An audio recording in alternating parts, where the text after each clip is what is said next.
Sound? Speed. Rolling. What up, film fans? How's it going? How are we all doing? I hope everyone is well. It's been a pretty blockbuster summer so far. The episode that I'm covering today will be on the new Spider-Man Brand New Day, another Tom Holland, Zendaya, Jon Bernthal blockbuster epic following on from their work in The Odyssey. I haven't intended to just follow the career of those three for the last couple of episodes I'm doing, but hey ho, here we are. If this is your first time listening, or if you're a return listener, thank you either way, and please do give the video a thumbs up if you appreciate my content. Give the channel a follow or a subscribe, depending on what platform you're listening to it on. Just helps me, helps the algorithm, helps me carry on doing this, because it is just me. I do all of this myself for the love of film. So yeah, I appreciate any support. Thank you very much. All right, let's get into it. So yeah, Spider-Man Brand New Day. Just a few caveats at first, because I think a lot of us are getting superhero fatigue, and particularly Marvel fatigue. So I will just say that I'm aware of that. I'm aware that I am suffering from it myself. And I think the bar is pretty high for what fans would likely consider like a top tier superhero movie these days. You know, you've got anything from the old school Tim Burton Batmans, the Nolan trilogy of Batmans, the Joker, so you could probably chuck into that ring as well. But then even from the newer and especially Marvel, arguably the Infinity War and Endgame films themselves, or even just the first two Avengers films, they're all quite high bars.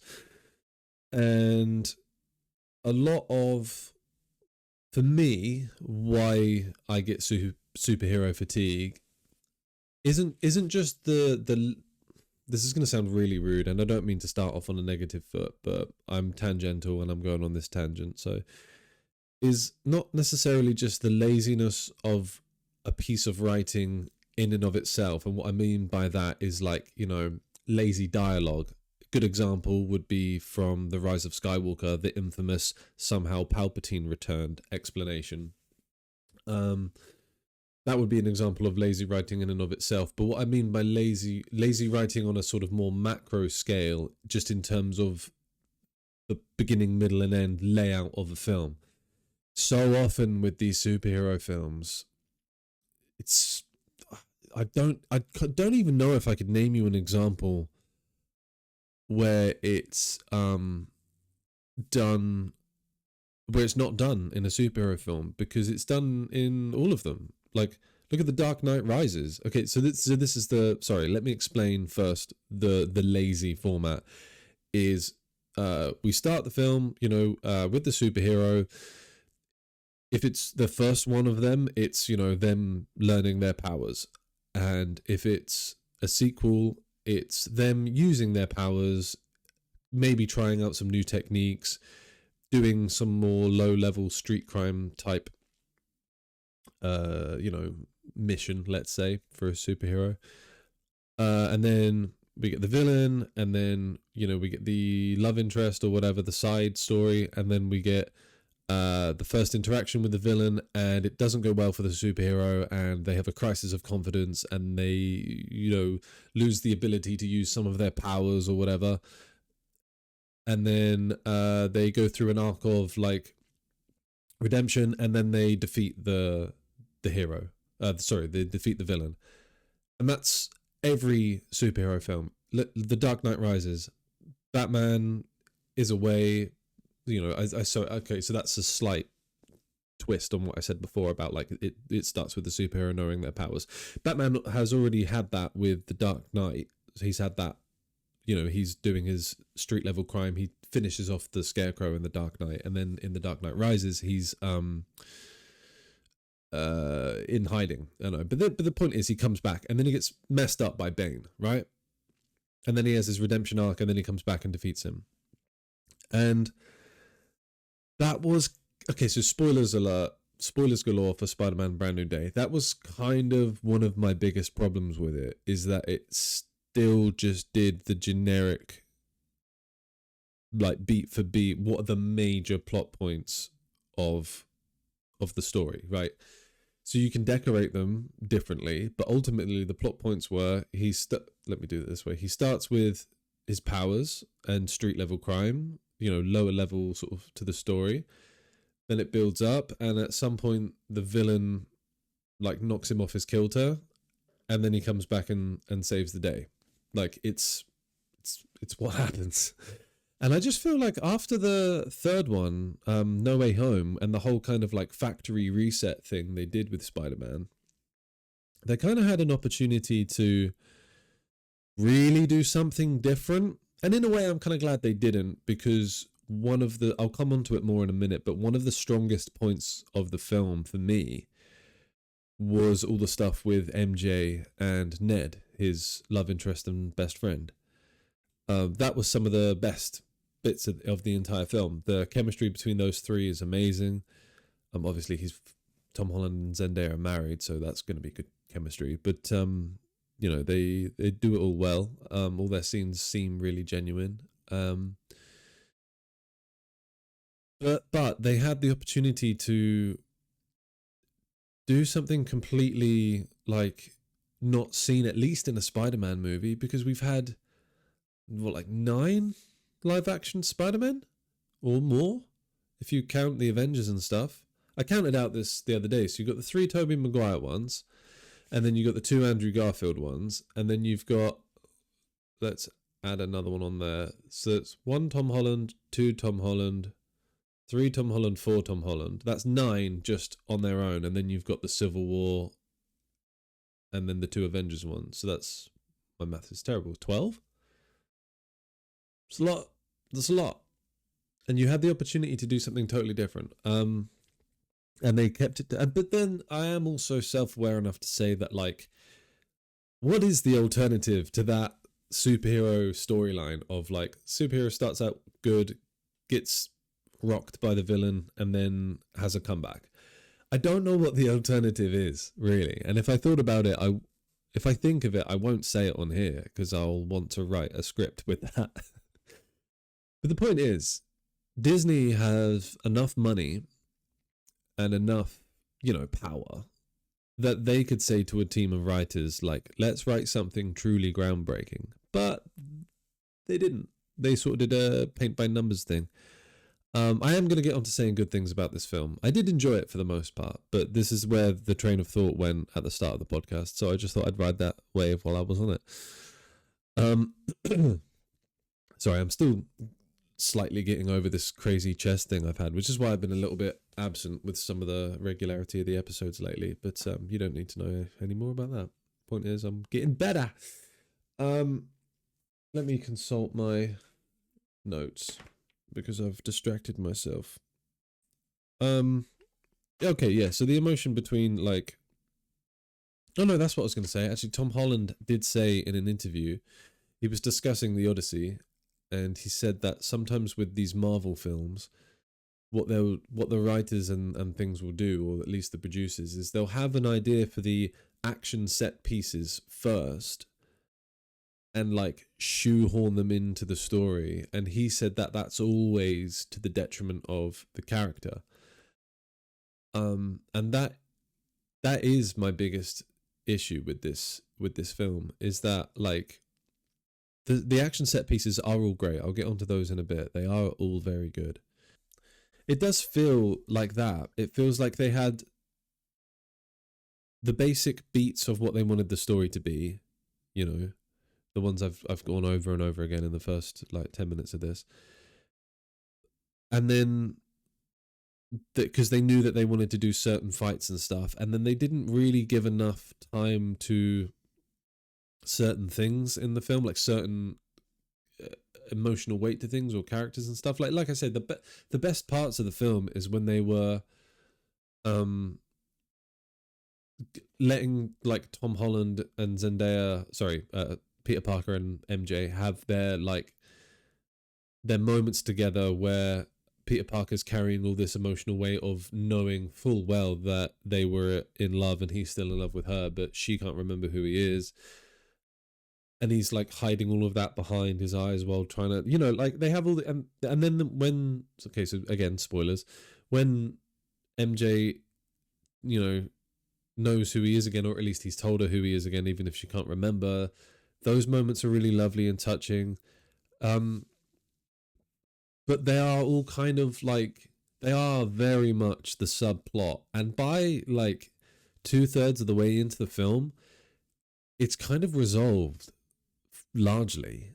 Like they're not back together or anything, but by the time that Pete goes, or Spider-Man goes to the sort of final confrontation with the film's villain, it is kind of done. There's not too much more to iron out there story-wise. At least I didn't feel like, you know, apart from a big sort of like, oh, let's get back together, we love each other type thing. So, yeah. And this is why it was a problem. Sorry, I might as well just get through all the fucking negative things I've got to say about it, but there we are. This is why it was a negative for me, is that, okay, so big spoiler alert for who the villain is. So if you don't want to know who the villain is, go watch the film and then come back to the podcast. But it's not stuff like this. So they are in the film, and I'll get onto why they're cool in a bit. But where's my mouse gone? So the big villain in the film is Jean Grey, the X-Men character, and she's doing all her psychic stuff around, like, you know, using and you know, so but this is why the writing didn't do enough for me in terms of like fully exploring characters or trying to do something like totally different, is that it relied entirely on the fact that we as an audience know who Jean Grey is, because it's assuming that we're Marvel fans already and comic book fans already, so we should know the name Jean Grey and the ginger hair and everything, like from the get-go. We should know. That wasn't meant to be a rhyme, but it was. And they didn't really do anything else to flesh her out as a character, which I thought was a shame, because it is cheating to just be like, hey, you should know who this is, because there's other films with Jean Grey, and I'm not even including the comic books and the cartoons and stuff in that. Like, just the fact that that character has been in other films, like, hey, you should know who that is. But like, let's assume we don't, you know, let's assume it's someone who's never watched a comic book movie before. You know, there are people out there who exist like that. And I think you have to take that approach with it. But also, wouldn't you want to do a slightly different spin on that character? Like, yeah, you have to be faithful to the comic books and all that kind of stuff to a degree. But like, you could argue that the way Christian Bale plays Batman is different to the way Val Kilmer played Batman. You know? They have their own quirks and approaches to things. And I think as an actor, who was it? It's the person from Stranger Things. Name is completely escaped. Sadie Sink, I want to say. Yes, Sadie Sink from Stranger Things. Like, yeah, she's a great actress, and she plays the character well. But she would probably want to have her own spin on it that isn't the same as, you know, the Hugh Jackman era X-Men's Jean, or Sophie Turner, who was Jean Grey in the Michael Fassbender era X-Men. You know, she would want to have her own spin on it. But other than all the story does for her is tell you what her motives are in relation to, like, again, mild spoiler, it's about her sister and like avenging her sister against this character that I wasn't familiar with, but he gave me Stryker vibes. You know, Stryker, the guy who like gave Wolverine the adamantium and all that. He gave me that kind of vibes, like experimenting on people for super weapon type vibes. So other than like avenging that, they didn't do anything to flesh out Jean as a character at all. And I can't stress that enough. Like, everything they told you about the character of Jean Grey was that she's psychic and is angry and wants to avenge her sister. That is it.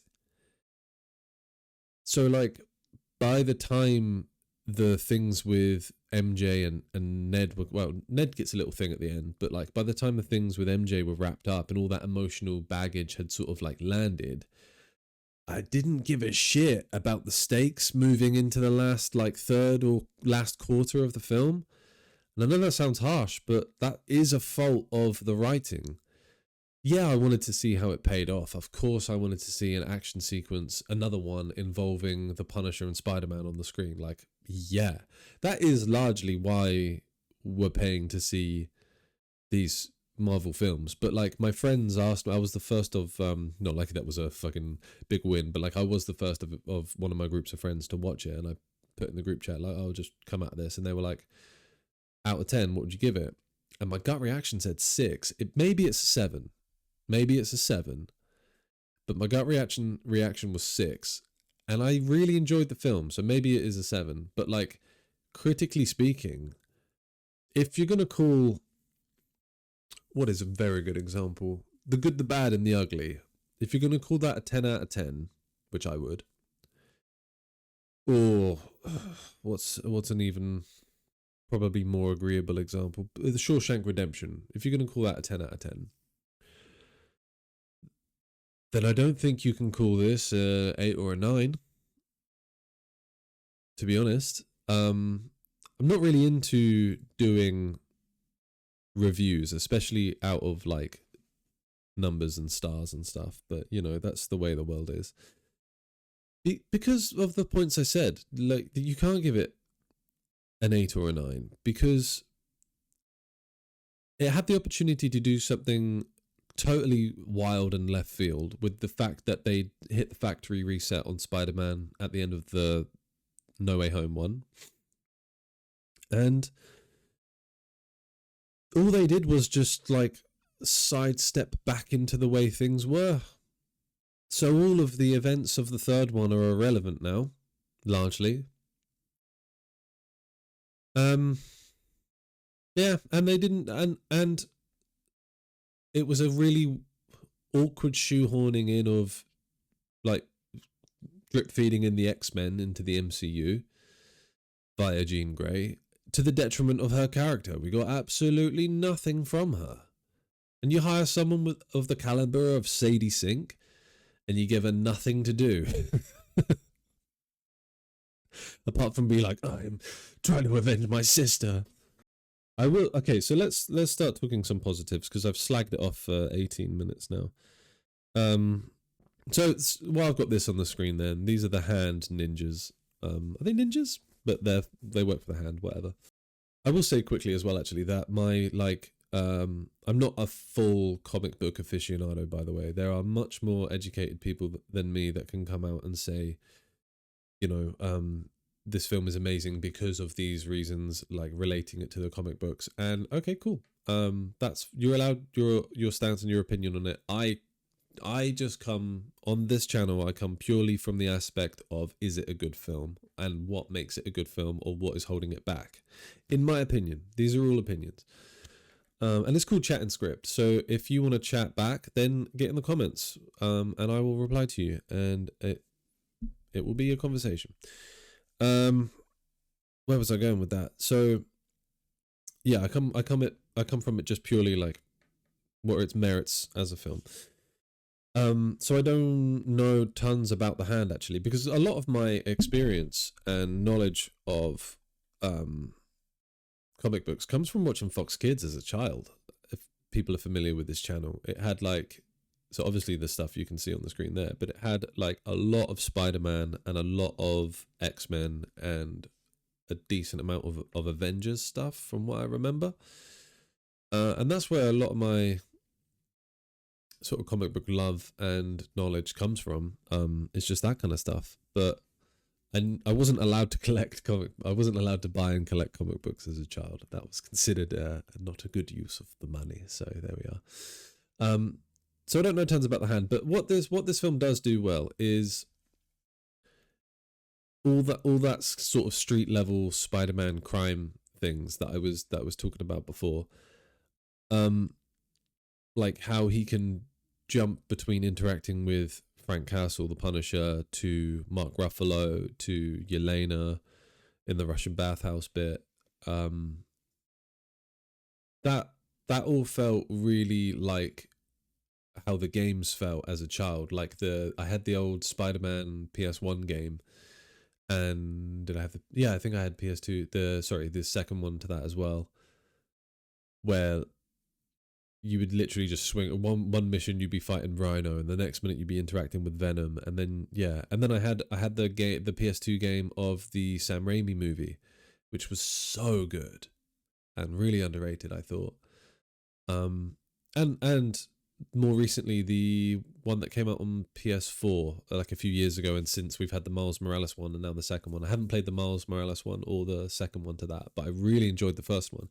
And that is something I will say about this film, is the combat felt really like that game.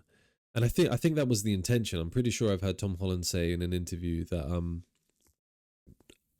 they wanted to try and recreate that, and they did that really well. Like, you got combo moves, finishing moves. The camera was like right there moving with the action. And I don't know if a lot of it would have been CGI and green screen, or if they did a lot of wire work. I know that Tom Holland's a pretty good gymnast, so they might have done a lot of it practically. I would need to look into that. But yeah, it felt really, really visceral and alive and well choreographed and well planned and well executed. So you can't fault it for that. And largely, that's kind of what I was saying a minute ago. These action blockbuster comic book movies, ultimately you want them to be that. You want them to entertain you, from a kind of like flashing lights and punchy kicky point of view, But yeah, just to hammer on the sort of negative points I was saying earlier, like there was just a little bit lacking when it came to the writing, but all the flashy lights and pretty colors and shooting and fighting was very good. Yeah, and all the character crossovers were really good. Like, and I liked that it was street level Spider-Man in the sense that, because he is like a New York superhero who can deal with what they call Avengers level threats, because he is like one of the strongest Avengers, just literally in terms of physical strength. I'm pretty sure he is. I might be wrong about that, but I'm pretty sure he's like mad strong. But so although he can deal with these Avengers level threats, he is ultimately your friendly neighborhood Spider-Man. So you want to see him doing these street level bits, and he really shines then. He can be more quippy then, and I do think they started to lean into that a little bit more. This felt like the most quippy Tom Holland Spider-Man. I haven't watched the other three for a while, so maybe he was more quippy in those. But I remember Andrew Garfield's one always felt to me like the best at that kind of quippy,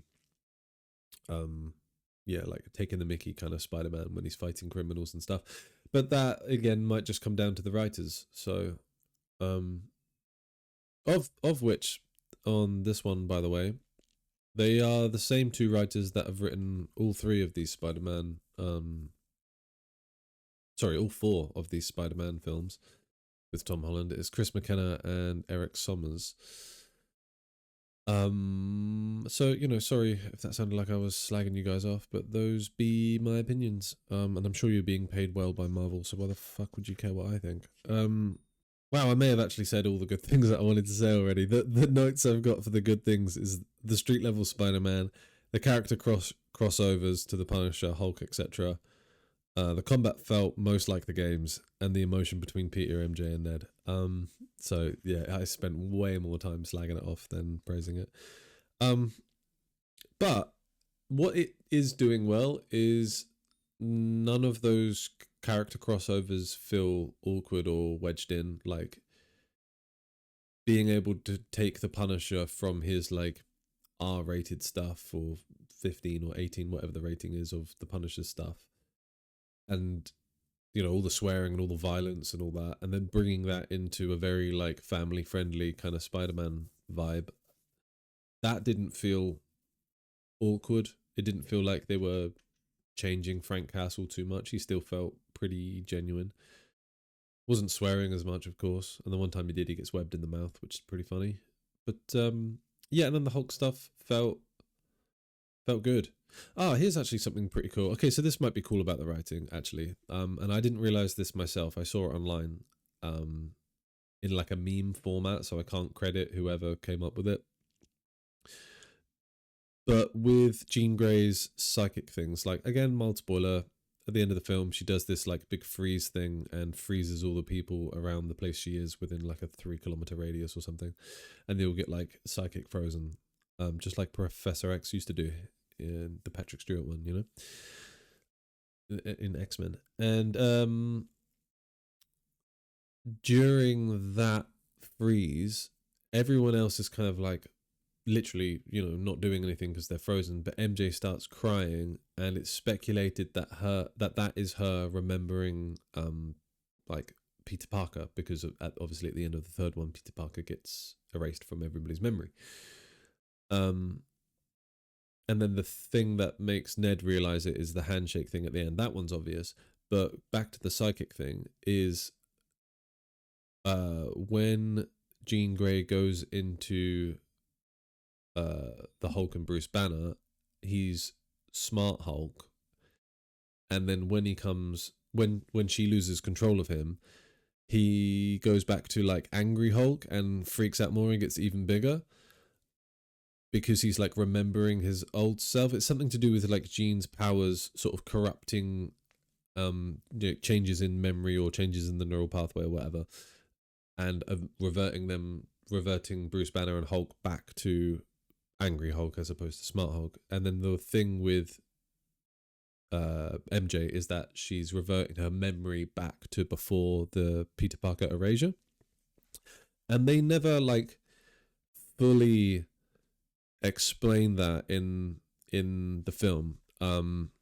If they did, I missed it, but it doesn't sound like they did, because I've seen that like theory meme pop up a couple of times on social media, and all the comments seem to be like, "Oh, pretty interesting." So I couldn't have been the only one that didn't notice that.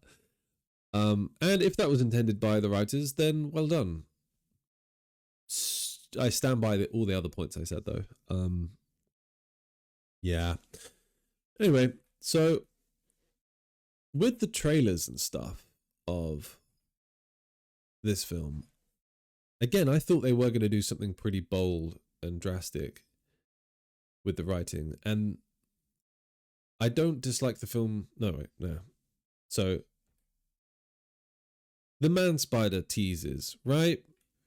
So this is a fan-made poster, obviously, because this doesn't happen in the film, but the dark in his eyes does, like this.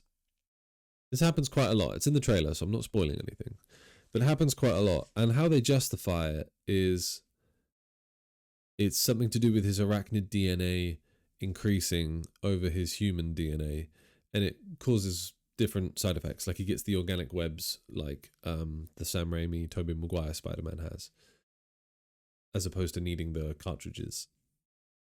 And I really thought they were going to do Man Spider. So I know of Man Spider from the Fox Kids channel, and I liked it so much that when it came out as a toy, I bought the toy. And if you don't know what Man Spider is, it looks like that. Oh, that's really small. Can I? Right? Which is pretty bloody cool. And I can't totally remember the story, but somehow, yeah, like the spider DNA in Peter Parker increases, and he ends up sprouting. If you're audio only, I'll describe it a little bit for you, but he ends up sprouting 4 extra limbs, like on his torso. So he has 8 limbs now, like a spider, and he gets covered in hair, and he gets like these claws instead of fingers, and he like grows 8 eyes, and his head changes completely. Like, just Google it if you're audio only. It's pretty mad, and I'm pretty sure he gets like stronger. But I'm confident he also gets more feral as well.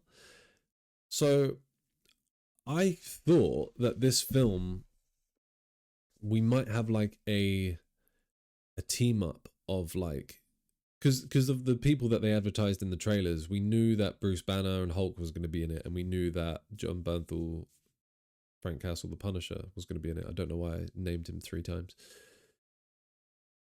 So I kind of, and then they teased the, you know, the eyes going dark and stuff. So I was like, oh shit, they're going to do Man Spider. So I thought that it would be like, as opposed to superhero starts with his powers, gets beaten up by the bad guy, comes back and saves the day at the end. Those three, like, rinse repeat that every superhero movie does. I thought they were going to do like Peter Parker evolves into Man Spider, and then you have the Punisher and the Hulk / Bruce Banner, like, trying to, well, Bruce Banner would be trying to save him, and Frank Castle would be trying to kill him. I thought they were going to do something like that, which would have been pretty cool. And then you can still do a side villain around that if you want, that then all three of them at the end have to team up together to take on the actual villain. So that you can end the film with Spider-Man, you know, fighting for the good side and winning, kind of thing. So you're not like being detrimental to his character if Disney wanted to do that. And again, that is falling into that same formula I mentioned, but at least it's fucking interesting. Imagine the scenes you could have where it's a conversation between Jon Bernthal and Eric Bana, where Frank Castle, where Frank Castle was arguing for killing, which he always does. We've had many scenes with Frank Castle talking to other characters about can we kill someone or not, and death being the best solution for criminals. But like, having someone of the intelligence of Bruce Banner doing the opposite argument, especially because it's Peter Parker. Well, no, they don't know it's Peter Parker at that point, do they? So that is another level of drama. You have Frank Castle going, we don't even know, like, this guy, why should we care? And then the audience is going, but you do know him, it's Peter Parker, don't kill Pete. And then you've got Bruce Banner just doing the ethical kind of like, I know what it's like to be a monster. I know what it's like to be spoken of in that way and have people want to kill me, but like, I managed to control my like evolution into the Hulk. Spider-Man deserves a chance to control him. Like, how interesting of a dialogue would that be? I thought and it could have been so cool. And you could have had a no holds barred dust up between Man Spider and the Hulk. What we could have had. Yeah, the more I think about it, the more I'm going towards a 6. Yeah, it could have been good. Fuck else was I gonna say? I don't know. Yeah, so this is some like fan art shit. This doesn't happen in the film, but I obviously wasn't the only one thinking it then, because I found this with a quick Google search. I searched Spider-Man Brand New Day on Google, and this was one of the images that popped up. So I didn't even have to search Man Spider or anything. So I was obviously not the only one thinking it was going to go that way, which is a tiny bit of a shame that the writers didn't have the testicles to do what they needed to do. That might be it for this episode. A short and sweet one, mostly negative, but I did like it. Like I've said, Tom Holland was very good in it. He's a pretty good Spider-Man. Like I say, I still thought his best performance I've seen of his was in The Odyssey. Zendaya's always good. So Jon Bernthal's always good, but I can remember reading an interview with Jon Bernthal years ago. I'm talking when he'd recently come off The Walking Dead and had maybe only done stuff like Baby Driver, the Edgar Wright film with, unfortunately, Kevin Spacey and Lily James and a few other people. Jamie Foxx is in it. It's good. It's a really good film, Baby Driver. It's a very good film. But Jon Bernthal had maybe only done a few bits like that, hot off the heels of The Walking Dead. Maybe he'd done The Wolf of Wall Street. Maybe. But he said in an interview that he likes the idea of audiences not recognizing him part to part and character to character, because that means he's done his job well. And like, that was the kind of vibe of the interview. And I don't think it's his fault, but because he's so good at being a little bit of an unhinged hard man, in the sort of easiest way I can explain his character type, because he's so good at that, I think Hollywood is kind of keen on like only hiring him for that, and he hasn't had the chance to do as much like out of the box or more kind of unique and varied, that's the word, varied, more varied characters that he seemed to have wanted to do earlier in his career. Because I love Jon Bernthal. I am a massive Jon Bernthal fan. So this is all said out like not as a diss or anything. I think he's really cool. Since The Walking Dead, seeing him as Shane in The Walking Dead was the first thing that I saw him in, and since then I have paid quite close attention to his career. So like, Baby Driver, Wolf of Wall Street. I even watched that Baltimore set police officer series he did, which was really good, from the makers of The Wire. I can't remember what it's called off the top of my head now though, but that was good. He was great in that. But I have seen him do the same few characters now in different projects, which, happens. Robert De Niro is my favorite character, and you could definitely call a lot of similarities between like his Mobland characters, for example. When I say Mobland, I mean like who he is in Goodfellas to who he is in The Irishman to who he is in Analyze This. They're all quite similar kind of mobsters. And I love Robert De Niro. He's the GOAT in my opinion. But Jon Bernthal lately, don't know, he's just, every character kind of talks like that. Yeah, he just makes a voice get down really low. It's emotional.